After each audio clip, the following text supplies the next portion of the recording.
Hello, Beach Channel. I'm Max Weiler. Welcome to Bald Guys Finance. Scott, that name, is it catching them with you or what? It's catching on, yeah. Yeah, I don't know. I'm still wondering, but the first episode must have been good because we're back. We're back and we're still bald. Yep, still bald and still wearing what? Where's that from? This is from Costco. Oh, not the thrift store? No, this was discounted at Costco. It's an Orvis brand, which is a really nice brand at like 30 cents on the dollar. So you should be proud of me.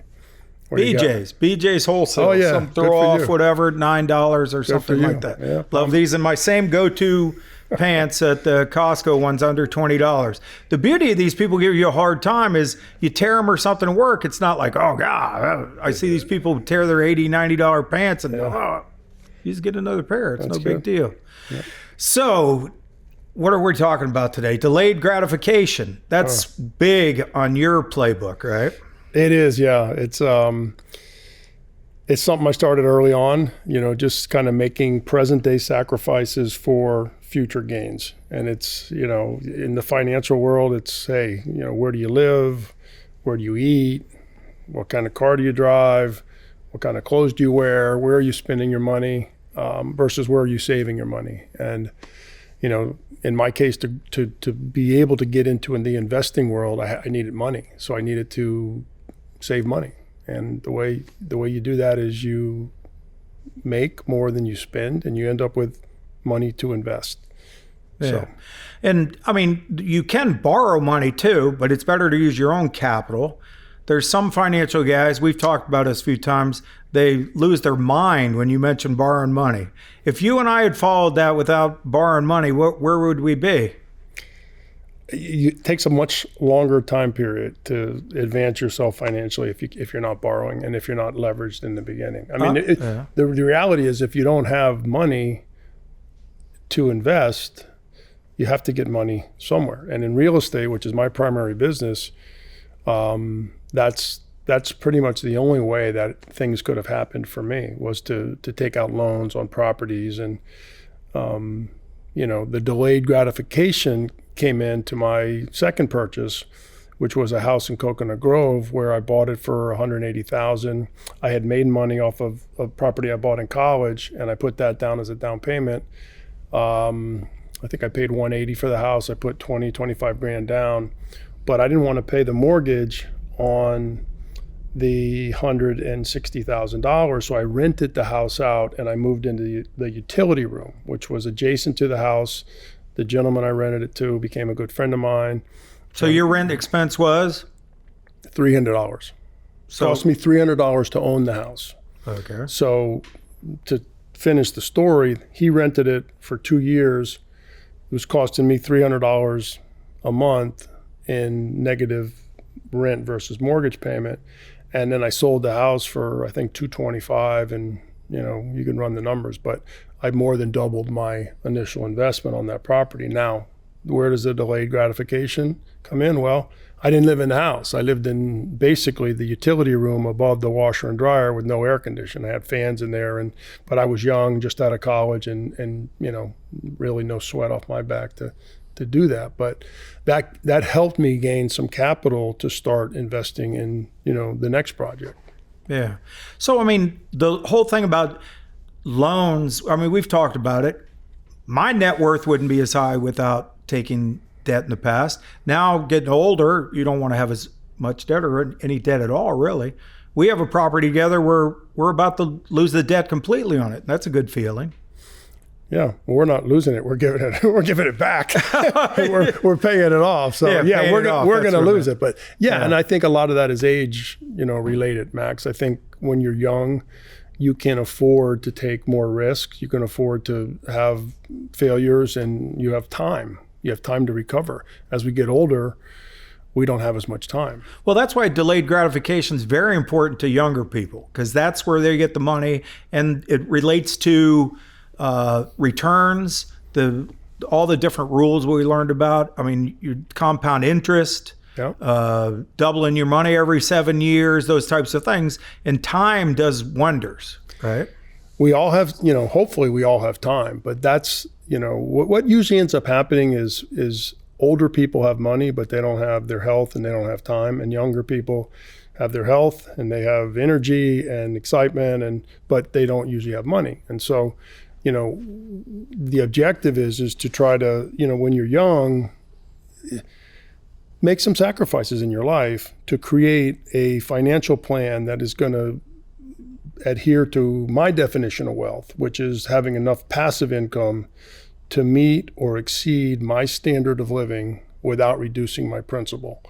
And basically that means I want to have either interest income or rental income or stock dividend income without touching my principal. If my principal is X, that principal will hopefully still grow, but the return from that principal will be facilitating my lifestyle. So where'd you learn that? Because, my father, I thought, was pretty good financial. He taught me a lot of stuff about being responsible, mainly just spending and all that, but never talked about passive income. Yeah, it was interesting because we talked about cars previously and, fancy cars and buying a car versus leasing a car. What I realized when I was probably 23 years old was I had made an investment in a warehouse in Hialeah, and that warehouse produced $400 a month in positive cash flow. And at that time, I had rented a Nissan Maxima, and my car payment was $400 a month. So that one investment, the income on an annual basis equated to what my monthly car payment was. And when that happened, I said, wait a minute. With this one investment, I just paid for a car for the rest of my life. And my asset continued to go up in value. The rents continued to increase. But it was kind of that light bulb that went off when I saw that, and I said, wait a minute, I can apply this to all other areas of my life. I'm gonna, if I want to, what is it? Find out what it costs you to live every year, and start out as that being your goal. Well, what are the enemies of delayed gratification? We talked about the fancy clothes in episode 1 or whatever else. In Miami, everybody's got this image thing they got going. So what are the enemies of delayed gratification? Well, the enemies of delayed gratification are the immediate impulse to satisfy an itch, to satisfy a longing for fancy trip, the trip to the Hawaii, or the new car, or pick your poison. It's going to be something that interests fancy you. Restaurant on Brickell, right? I was in your kitchen area here at the studio, and I asked Carly, can I get a cup of coffee? And she says, yeah, sit back in the kitchen. And so, I'm thinking, Max, big wheeler, he's got some Starbucks coffee back there, but he's got Dunkin' Donuts. So that's a minor shift on but it's a knockoff Dunkin' Donuts. It's not even Dunkin' Donuts. It's a knockoff brand or whatever. That's a small thing, but a bunch of small things in one's life can make a big difference. And when you start making your decisions like that, the objective is if you can delay those trips and those luxury, let's say, expenses or items till you're more able and comfortable paying for them, they're going to be a lot more enjoyable. I do a simple calculation. For every $100 that I save and I can put away, I figure that's $10 I don't have to earn every year. There you go. So, yeah, do we make 10% every year? No. Sometimes we do more, sometimes we do less. But I think 6.5 or 7 is pretty common. I think so. And I think just thinking of that philosophy, Max, of as a young person, you're being tempted by a lot of different things. That FOMO, fear of missing out. Everyone's going here and going there, and they're posting stuff. And there's a big magnitude. Destination weddings. Yeah, there's a big magnitude to try to be part of that, whatever's going on at the moment. But if you have a plan, whether it's in stocks or whether it's in real estate or, an investment plan where you're taking a certain portion of your income and you're putting it to work for you, and maybe there's weeks when you're not going to be able to go on that Colorado honeymoon trip that's going to cost you $1,700 or whatever it's going to be, but yet you're putting that money to work for you, and that's going to compound and grow. And that's where young people, they start investing early, they have the advantage of time. So you want to buy stuff what appreciates, not depreciates, right? Right. All right. In real estate, that's where our philosophies are a little different. You've taken the approach, you like to concentrate. You're very concentrated in real estate, which is the formula for people who've become extremely wealthy. to concentrate. If you look at the top 10 wealthiest people in the world, they've usually made their money in one specific area. And that's the way to do it. Now, the problem with that is it's more risk, because if you don't pick the right area, you've bet it all on that spot. You calculate more, you think more things out. I look at anything, and if I put 5% on it, that's good. I can do that. And sometimes I win, sometimes I lose. But over a period of time, I will win. Mm-hmm. So that's the more baskets. But I won't have the success. So what you like to pick the big concentration things? Why? Is that more your research thing, your psychology on it? Why? Well, I think when you're younger and you have time, again, you can afford to make a mistake. I think in the industry that I went into, which was real estate, I had to concentrate. I didn't have a choice because, number one, I didn't have very much capital. And number two, anything I would buy would have to be leveraged just because I couldn't pay cash for investments at the leverage has got a bad name. If the return is higher than the amount of interest, it's a good thing. Right. You're getting positive leverage. But so there I was concentrated. I was concentrated on whether it was that house that I talked to you about, when I bought it, when I sold that, then I started buying like warehouses. And I was 100% concentrated in real estate. Number one, that's what I did every day. So, I eliminated some of the risk because I would wake up and eat, sleep, and drink industrial warehouses just west of the airport. So I knew every warehouse, I knew every building, I knew every sale. So you won't invest in stuff that you don't know anything about. No, I don't. I rarely, I'm very self-contained. And we like assets that we can look at and see and get in the car and drive and go touch it. And we've really stuck with that philosophy. It's been a cookie cutter approach, Max. It hasn't been one big deal that, would represent a concentration. It's been doing the same thing over and over again, highly concentrated in one category, one product type that I would claim I was an expert in and have been an expert in for years, because that's my career. And it's worked for you in other areas. I give you trouble all the time that on our stock picks and all that stuff, I go, Scott, you own all this Apple. You got to get out of Apple and drive. I don't want to own more than 5% anything. Yeah. And you've grown into this position where Apple is just, you haven't sold any of it. So with the Apple, been very successful. And that's why that has become a higher concentration of my stock portfolio, is because, I think even like if you look at these fund managers, when a stock really takes off, it ends up becoming a higher percentage of their overall portfolio just through its growth. So they start trimming. Now, I'm not as sophisticated as some of these fund managers where I'm not as disciplined, let's say. Well, but that's worked for you on the Apple side. Now, there's some other things, Zoom and things like that hurt you. It did. Yeah. So I like taking profits, especially in a retirement account. Yeah. Yeah, you take profits there, and then you're playing with the house's money, I guess. If it's not really gambling, but that's the way I look at it. So no, you're more active. I'm not a buyer and seller. I typically pick, a sector and the best companies within the sector, try to get a position, an equal weighted position in them, like the FANG stocks. About 12, 15 years ago, my wife and I were saying, I think a couple hurricanes were coming into Miami. They were like dead set to hit in Miami, and we were very concentrated in real estate. All of our assets were in real estate, and we said we have to start diversifying. So to your point, we started putting whatever we made into the market, and we bought a lot of the FANG stocks. Yeah, and that proved to be a good investment. Yeah, no, they've been very good. And let's go back to the things would hurt the whole concept of delayed gratifications. Credit card balances. I've never paid interest on a credit card. I put my cards on automatic pay, and I pay them off right away.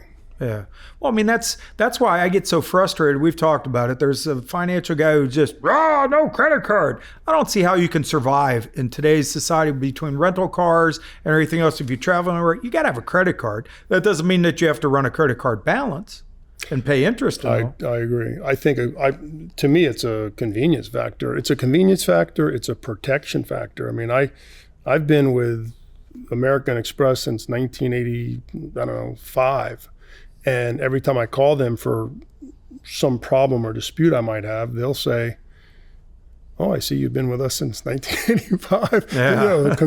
Thank you for your X number of years." Well, they use that against you. They do that to me. I don't use Amex that much, but I don't want to cancel because it's been 30 years or whatever. But the point is that, I never let it drag. I pay it. It's on auto pay, and they'll fight for me if there's a dispute, and that's why I like that. And it's a convenience factor. I mean, you think about running around town with a bunch of cash in your pocket. I think there's more risk involved there. Well, I mean, it is true that people can be irresponsible with credit card, but if you have discipline, you can be you can be responsible with it too. The theory is what this financial guy says is that you spend more with a credit card, and the credit card companies have proven that. But that doesn't mean a disciplined person can't use a credit card as a tool. It's just a tool. Yeah, I think that's a good point. Is the discipline of the individual, and if someone has a challenge exceeding their limit and building up debt with a credit card, that's not a good thing. That person may be better off not having one if they don't have the discipline to either pay it on time or not go over their limit. I think to this gentleman's point, if someone doesn't have that discipline, then it's a train wreck. Yeah. Well, but just to say 100% absolute, you shouldn't have a credit card, I think I don't agree absurd. with that. I just think you need to have the discipline around credit cards. Yeah. Well, I mean, the whole money discipline, that's delayed gratification. It's very hard. Yeah. It's very hard. We talk about it right now. Both of us have done it, but there's a lot of things we'd have to walk away from at times, right? Yeah, absolutely. Absolutely. And, and you talk about partners, and, that is an area where I think it's important that you have a good partner that is disciplined and you're on the same page, because a lot of times someone will be a spender and the other person won't. And, that creates financial problems and bigger problems down the road. Oh, yeah. No, I mean, the spending craziness and all, that's where a credit card can really blow up somebody. It just gives them the power to just damage. I can see how a credit card can cause damage. I mean, some of those rates are 29% or something. No, it's crazy. I don't think we make 29% on anything we do we? No. We're in the wrong business. We need to get in the credit card business, not these right? Days. Yeah. Yeah. So as far as more savings basically means more investment. Yeah. I mean, what I do, Max, is I use two financial platforms. They're the basic accounting principles. There's a profit and loss statement, and there's a balance sheet. And the idea is that on the profit and loss, what are you bringing in? How much does it cost you? And what are you left with? And whatever you're left with is what I call investable income. And to me, that goes into the balance sheet side, where I want to save at the end of the year enough money to invest into something. And whether it's a stock portfolio, whether it's real estate, there's other investments that are certainly vehicles to create wealth. But the idea is you got to start out with the basics. You have to say, what do I got coming in and what am I spending? And most people, if you talk to 10 people, 9 out of 10 of them won't know. They may know what they make more or less, but they have no idea what they're spending. And they have no idea after taxes what's left at the bottom line.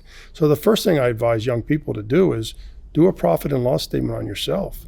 See where you're spending your money. And then you have a decision to make when you get that call Friday night. Hey, you want to go to the Taylor Swift concert for however many $1,000 that costs? And, and when people really look and see what they're spending, then they'll have the opportunity to say no to some of these things. Well, that's another area where credit cards are an advantage.